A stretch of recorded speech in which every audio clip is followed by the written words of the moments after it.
In the Islamic telling, the story of Palestine begins with Prophet Abraham, called to journey and proclaim one God, traveling from Mesopotamia toward the land of Canaan with Sarah and his household, including Lot.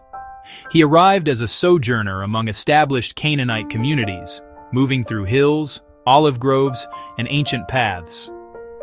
At places like Shechem and Hebron, he raised simple altars and called people to the worship of one God, modeling hospitality and moral teaching from his tent. When famine struck, he went briefly to Egypt, then returned to Canaan, continuing his life of faith. A covenant affirmed blessing through his descendants and a sacred bond with the land, a promise remembered beneath starry skies. From Ibrahim's family came two honored lines, Ishaq through Sarah and Ismail through Hajar, each shaping the region's peoples and traditions.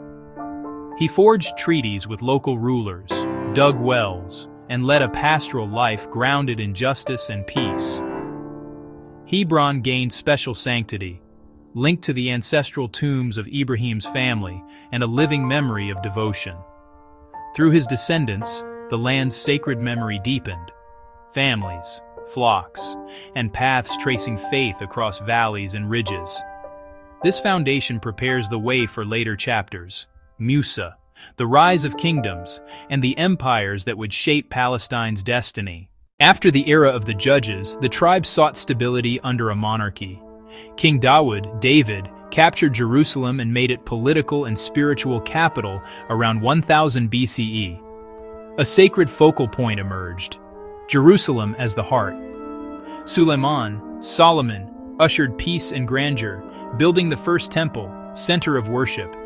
The temple anchored faith, making Jerusalem an undisputed holy city. After Solomon, division weakened the kingdoms, Israel in the north, Judah in the south. Assyria conquered Israel in 722 BCE, deporting many. Babylon under Nebuchadnezzar II destroyed Jerusalem in 586 BCE and razed the first temple. Leading citizens were exiled to Babylon, a profound spiritual trauma. Sovereignty ended, but identity endured. Faith sustained far from the homeland. In 539 BCE, Cyrus of Persia conquered Babylon and decreed returns for exiled peoples. Returnees rebuilt Jerusalem and the Second Temple, completed circa 516 BCE. Though simpler than Solomon's, it became the nucleus of religious life. Alexander's rise brought Palestine into the Hellenistic world. Greek culture and language fused with local traditions. Ptolemies, then Seleucids, ruled. Forced Hellenization under Antiochus IV provoked revolt. The Maccabean revolt won autonomy. The Hasmonean kingdom restored self-rule amid strife. Rome intervened in 63 BCE. Provincial rule followed through client kings. Herod rebuilt the temple and cities, yet Roman rule bred resentment. The 66 CE revolt ended with Jerusalem and the Second Temple destroyed in 70 CE, reshaping the land. After the temple's fall, Rome crushed Bar Kokhba, rebuilt Jerusalem as Aelia Capitolina, and barred Jews. The renaming aimed to erase older identities. With Constantine, Christianity spread. Palestine became the Christian Holy Land. Helena consecrated sites. Great churches rose in Jerusalem and Bethlehem. For centuries under Byzantium, Christianity predominated. In the 7th century, Islam spread from Arabia. Under Caliph Umar, armies reached Palestine. After Yarmouk in 636 CE, the path to Jerusalem opened. Jerusalem surrendered peacefully. The covenant of Umar protected lives, property, and churches. Under the Umayyads, Jerusalem gained immense significance in Islam, site of Isra and Miraj.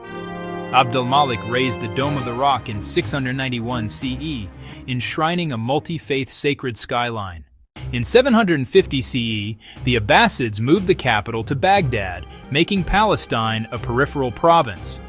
Despite distance, cities thrived in trade, learning, and devotion. Islamic law and theology flourished. Muslims, Christians, and Jews coexisted under the dhimmi system. Earthquakes, revolts, and gradual infrastructural decline marked the era. As Abbasid power waned, Egypt-based dynasties seized the province. The Fatimids captured Egypt in 969 and extended rule over Palestine, imprinting new styles and systems. Conflict intensified. In 1009, Al-Hakim ordered the Holy Sepulchre destroyed, shocking Christendom. Seljuks swept west, taking Baghdad in 1055 and pressing into Syria and Palestine. They seized Jerusalem, militarizing a fractured landscape. Their victories and disrupted pilgrimages spurred Byzantium's plea that led to the First Crusade.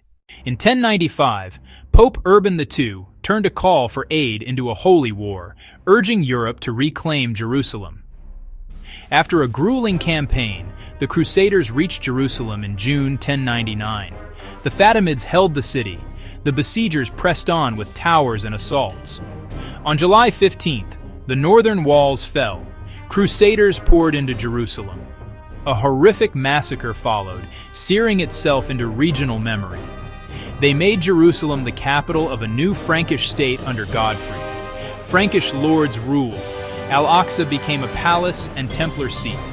The dome was consecrated as Templum Domini. Fortresses secured their hold. Yet their rule remained an interruption in a deeper story. That interruption would be challenged by a unifying force from the Islamic world. Crusader states reshaped regional politics, but Muslim leaders sought Jerusalem's return.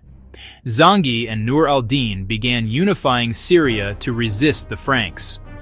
Salah al-Din Yusuf ibn Ayyub rose in Egypt in 1171, restoring Sunni rule and building a power base. He consolidated Egypt, took Damascus and Aleppo, and encircled the Kingdom of Jerusalem. A pious statesman, he rallied society around the liberation of the Holy City. Reynald's provocations broke the truce. Salahuddin mobilized a vast army. At Hattin, he trapped the Crusaders, using fire and archers to shatter their forces. With their army destroyed, cities fell in succession, isolating Jerusalem. Salahuddin besieged and accepted surrender, entering Jerusalem on October 2, 1187.